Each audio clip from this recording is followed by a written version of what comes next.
within this medium. And I think it's good to be open to lots of ways of working. And you know, the culture sort of wants you to make this thing and then know what you're doing, and maybe you have to write a grant and you have to prove that you have this great idea. And you know, somewhat that's well intended, although I'm quite skeptical of it in many ways.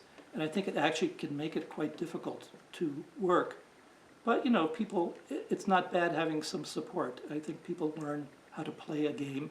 It's okay, games are okay, so that they actually can get resources and can make work. Other thing I want to say about that just very quickly is I've always had the position of having a studio, or for many years I had the Experimental Television Center as a studio, and I taught with that system, so I knew it very well. Part of Ralph Hawking's goal, as he always communicated to us with a bit of a head scratcher, then it totally made sense, was that this was to teach you to make media and to make your own studios. So I think there came a point, and for many of us, one can have one's own studio. It might be the laptop and the cell phone. Boy, if that's all you had, you can make remarkable work. So the kind of issues around access with this technology that existed before, it's changed. It's not like it's perfect, it's not. But what is available to actually work with is remarkable. It's available, and here's the funny flip, because it's available, it doesn't have the status that it might have if in fact it was totally unique and you had to do, like you had to go to the company to be able to access this thing. My God, what the cell phone does and what the software and things that are on the laptops. Anyway, the point of the story is I'm a big supporter of the notion of personal studios.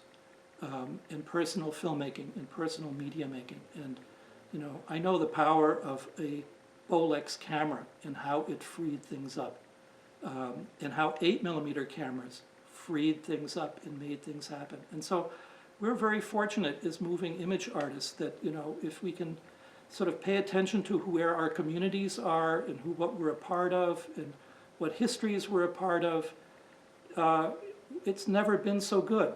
It's never been so good. So, you know, part of it is just getting through the chatter and the noise and et cetera. You know, that the film We Can't Go Home Again that I mentioned, that Nicholas Ray was a student-produced film that we worked on for several years, and multi-image film.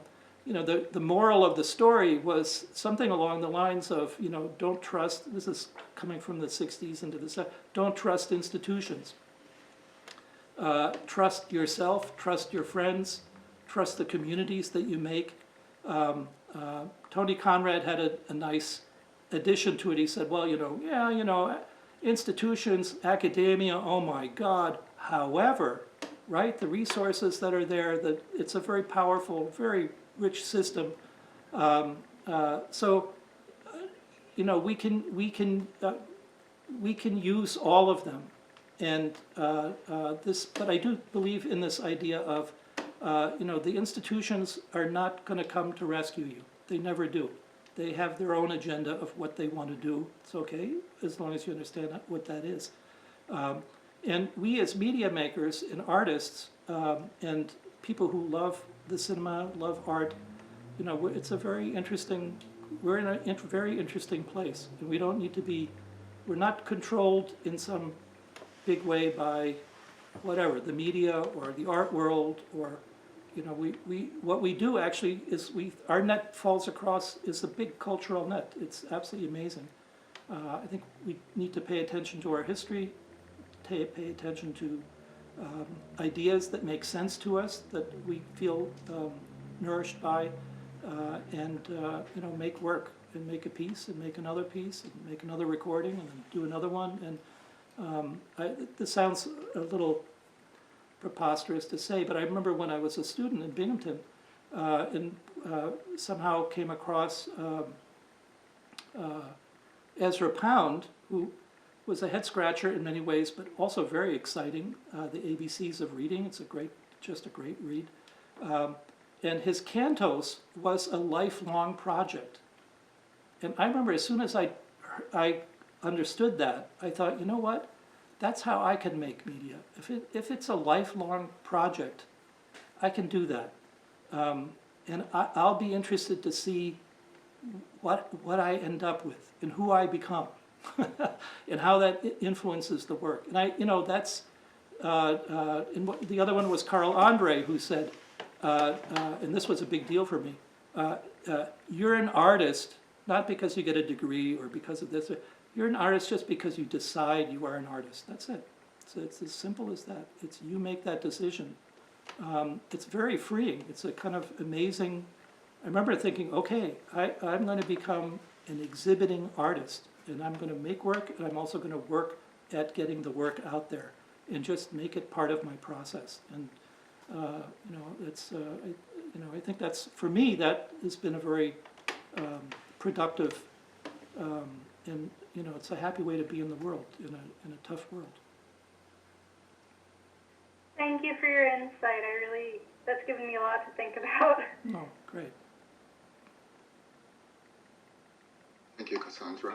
And there's no more hand, but there are 3 questions in the Q&A window, so I'm going to read. And this one is from Anna C.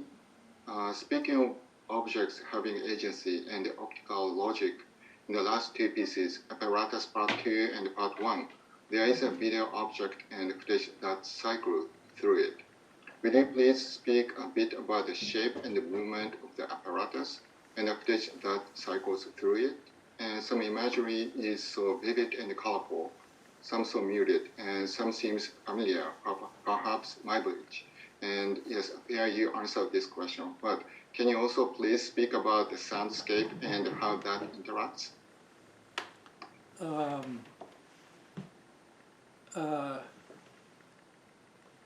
What the forms are, what do I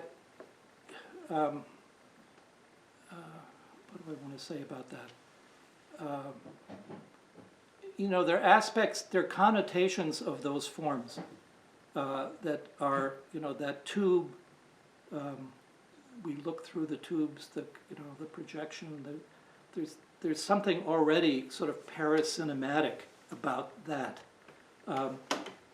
When I saw the plane being able to be cut through, or to actually sort of have multiple forms collide into each other, I thought, boy, that's a really interesting object. And somehow it feels like it's really something about a contemporary space that we're in now, right? That is now with VR and ocular headsets and different kinds of dealing with dimensionality, etc. I thought, this is really powerful on a flat screen. I don't actually have to wear the headset at this moment to feel some very interesting relationship to the flat screen, this illusion of this object, and it's very believable as an object.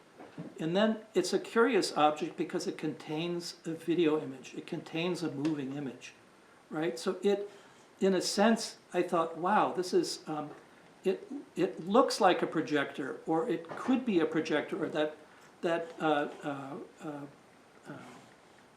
two-dimensional plane that's cutting through the tube could easily be like the film frame. It looks like something like the shutter structure. Again, it's relating to the cinematic mechanism, but it's not.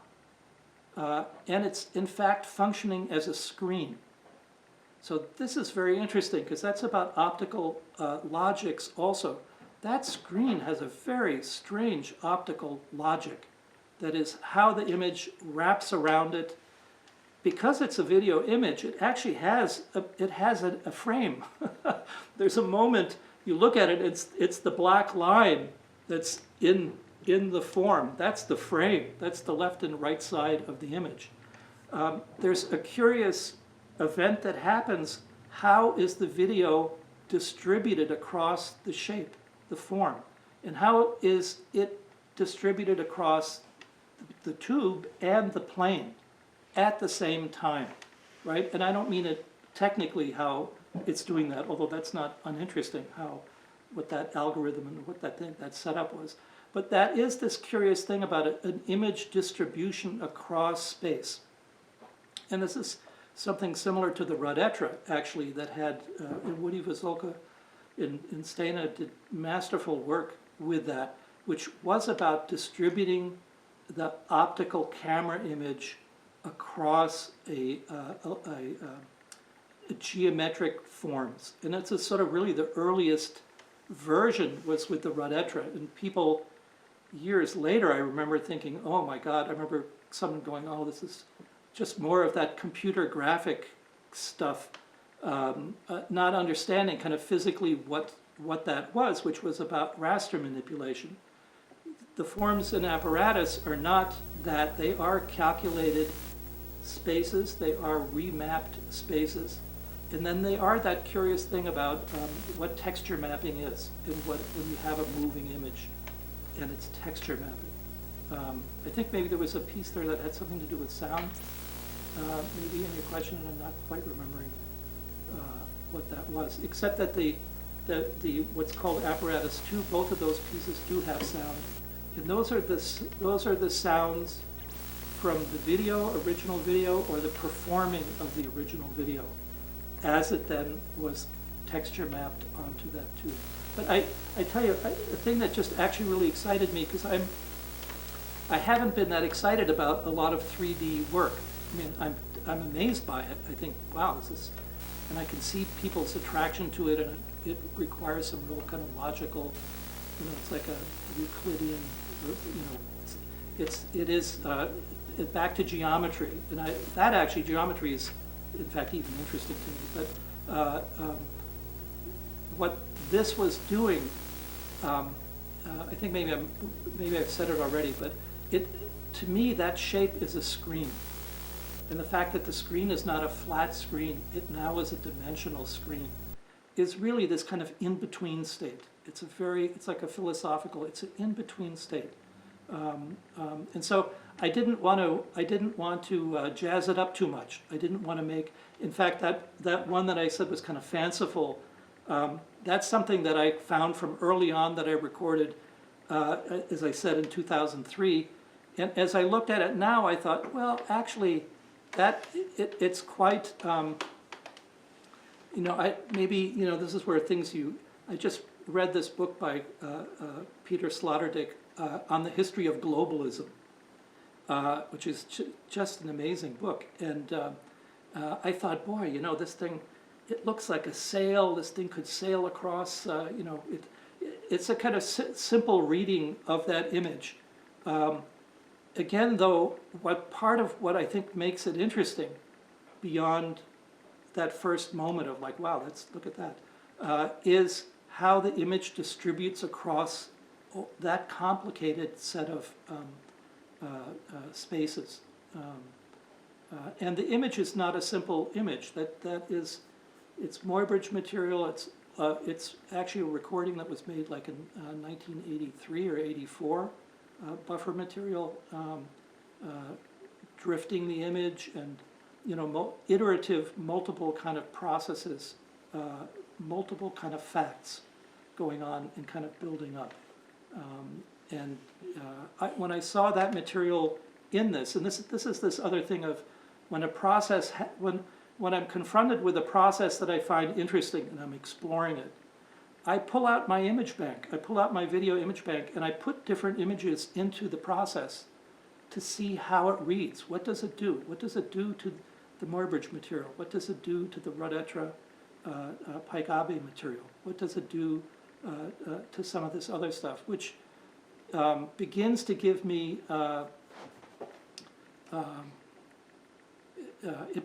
it creates this kind of complexity that I actually really appreciate.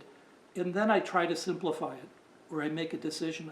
I don't do all the variations, and I let a set of relationships go, and, you know, let them do something. Thank you. And the next question from Jason Barnagotti. It was great to see all your work live on in new iterations. How do you make choices about reworking old pieces into new works? Yeah. Well, I remember somebody contacted me and said, could I appropriate all your work for my work? And then there was actually another story where somebody took all my work and said it was their work, but that's sort of another, that's another kind of appropriation. And I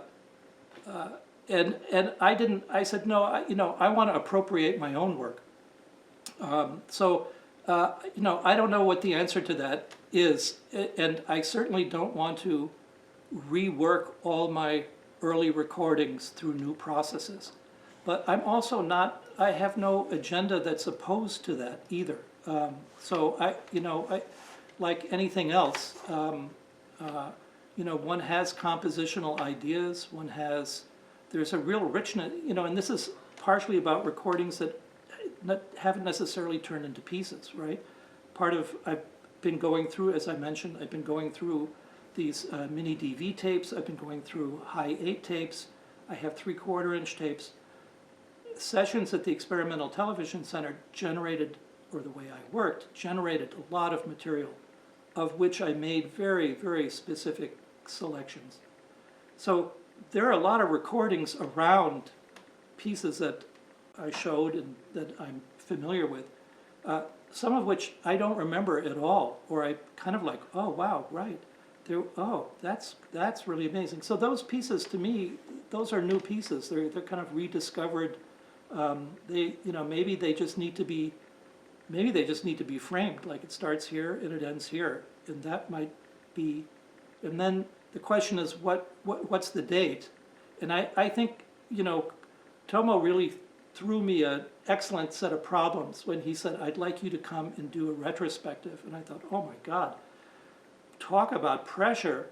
How am I going to do that? Although I was in the process of gathering my videos, transferring things. So it's a much bigger project than I could pull off at any one moment. But it does raise lots of questions, including ones of how one dates things and how one titles and dates. And so I'm not completely 100% satisfied with how I did it for this show, because I think there's some other dates that could be in there that might actually be significant to know that that's 1978/2020. So I think, that's something to pay attention to. But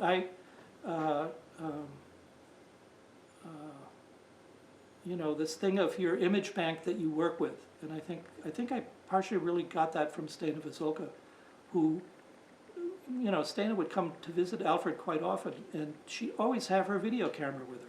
And I kind of knew I didn't. I said, what's with the video camera? What are you shooting? I knew.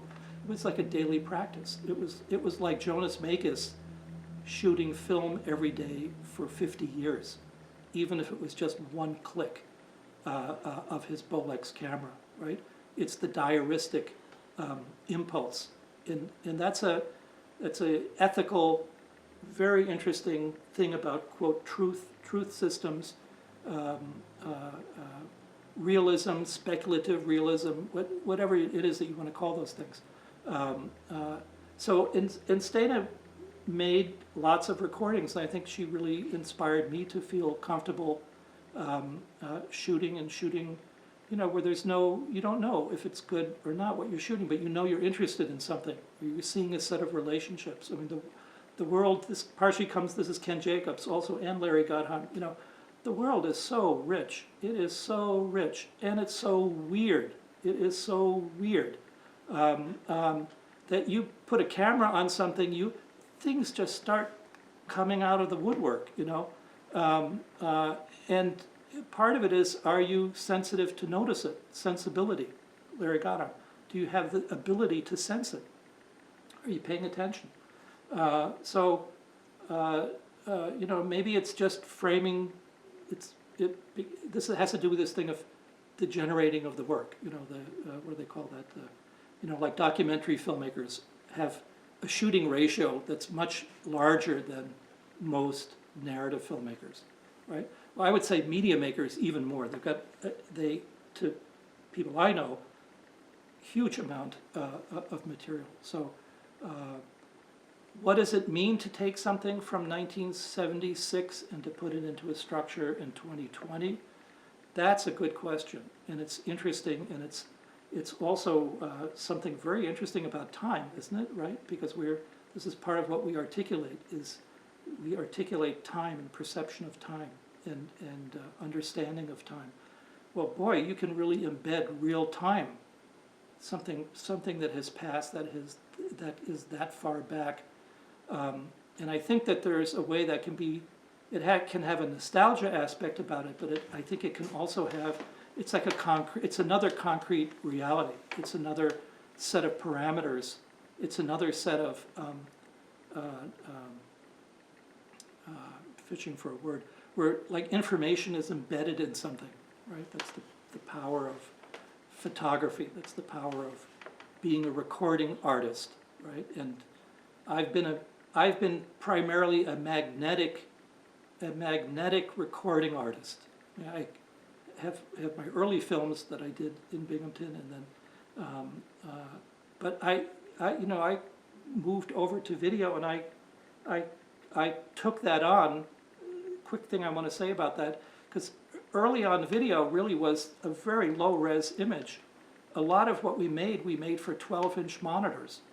It wasn't for the large cinema screen. So I remember a little bit of envy, but also understanding something about this new medium, like Larry's work and Ken's work and all these just absolute amazing. New American cinema is such a gift to the world. It's just phenomenal what it is that those guys and gals produced. And kind of intimidating because it's so amazing, right? And then we had these cameras that were black and white. They didn't have a lot of detail, etc. The image was very flat. You had to really work to create depth. And it was a small image. Now, with projections now, we're at a point where exhibition can be quite variable. Although there's something also to be said for the fact that what was it originally intended to be on, it is kind of amazing to see it on that. You know, it's amazing to see it on a 12-inch Trinitron monitor. If you have one or can find one, it's an absolutely beautiful image, but it's small. So it lives in space differently. It's not about peripheral vision. It's really about this kind of closed focused space. Again, via construction, we can do multiple images, and there's a lot of variability in what can happen. But, you know, I remember being very conscious of a very low res image, and trying as hard as possible to make it a rich image. So I was really excited by the blue piece with the Pike Abe, because I actually thought it's kind of amazing how low the res is to that, and yet it's vibrant, and it has an energy that is really, I was just amazed by it.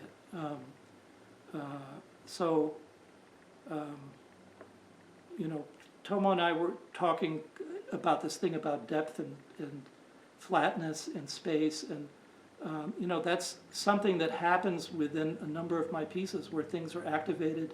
Camel with window memory, that's the buffer. Some of the image is frozen. Once it's frozen, it's kind of it's in the background. The image that's alive, that's pixelated live, looks like it's in front. And then there's a postcard. The image, that's a real-time shot. There's no cuts in that. That's all real-time. All those changes that were happening. And I was hearing the sound also. So there were moments I was paying attention to the image. There were moments I was paying attention to the sound.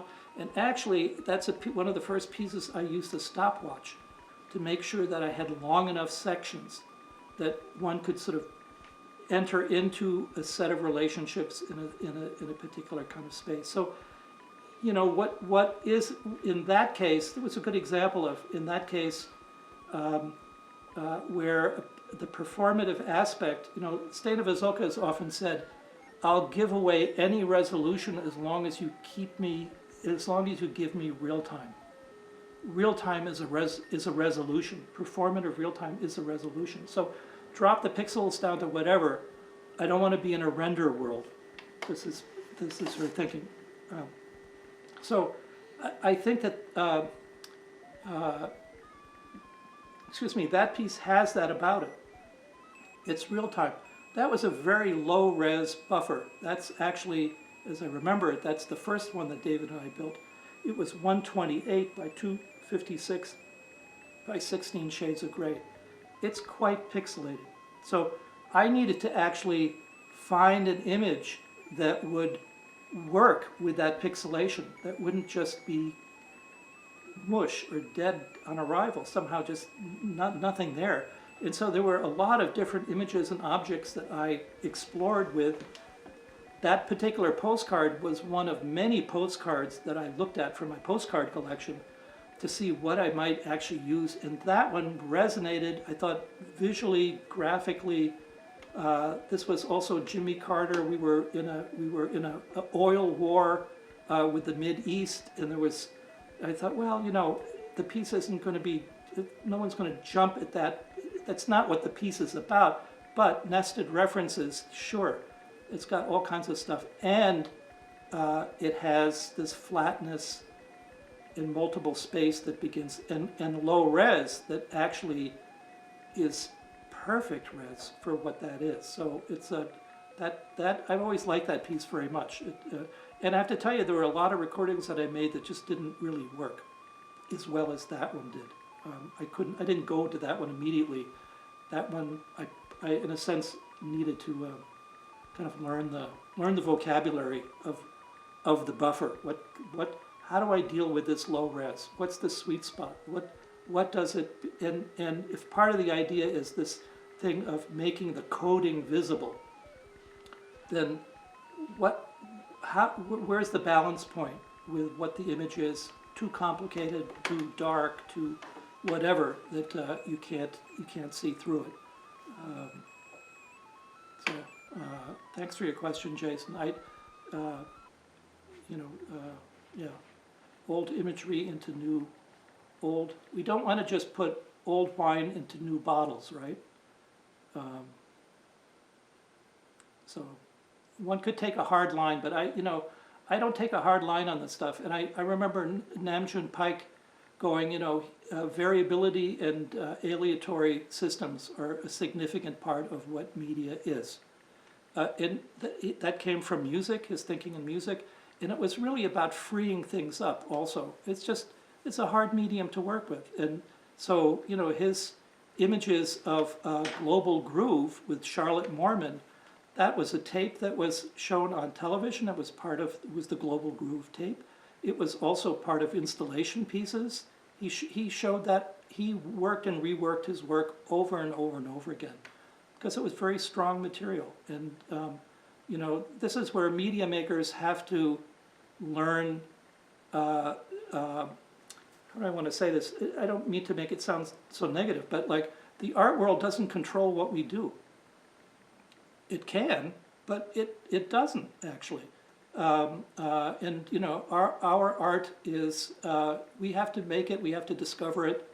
So whatever some sort of good rules of professionalness or whatever, maybe just, that was Stan Brakhage, give me the amateur anytime, somebody who really loves what it is that they're doing, and that's going to really create the results.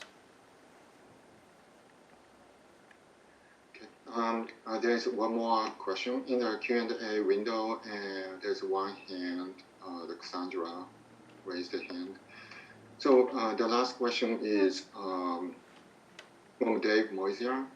For our Buffalo students here from UB, thank you for joining this event from Buffalo. That's and cool. The question is, what is your favorite memory of Buffalo and media study? Oh boy, I have to think here. I'm not one who's big on favorites. So that's to start with. But I have to say that Buffalo was a place that was so, Binghamton was too, and it was a different version of it, was so alive, and Jerry O'Grady was masterful at putting together a program where there was so much work that we got to see. And he rented so many films and videos, and he brought so many artists that he paid who could actually be professionals in this new world. Binghamton did this also. So that was something that was just outstanding. And the various conferences and events that took place, Media Study Buffalo, downtown, was not the university, but it was related, connected to the university.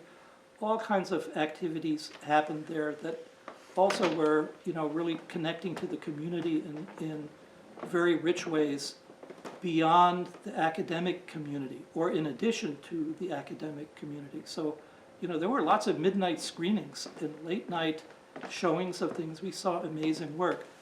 I had a show at Media Study Buffalo, the place downtown, that was, I believe, actually my first show of my digital prints. And it was in maybe 1985. And I had a screening of my work, and we showed prints, and we drank a lot of alcohol, and we had a really good time at the show. And I remember Ed Emschweller was there, and Ed had just gotten the job in teaching at Cal Arts, I believe it was Cal Arts.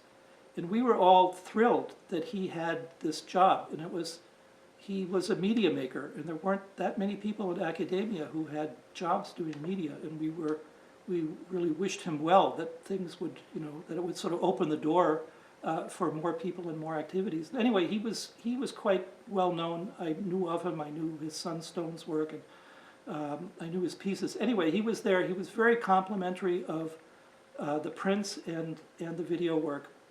And I was with Jerry O'Grady, and Jerry said, you have to realize Per is not angry. He just sounds angry. That's because he's from Binghamton, and they all talk like that.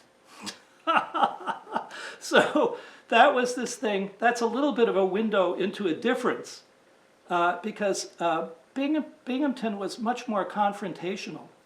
And as I say, very honest, because when Paul Sherritts and Hollis Frampton, the Buffalo guys, would come down, the meetings in the Lecture Hall 6 and Lecture Hall 1 with 300 some people, those were like this public intellectual exchange and difference of opinion. And I remember thinking, wow, I always loved Who's Afraid of Virginia Woolf, this like intelligent arguing amongst each other.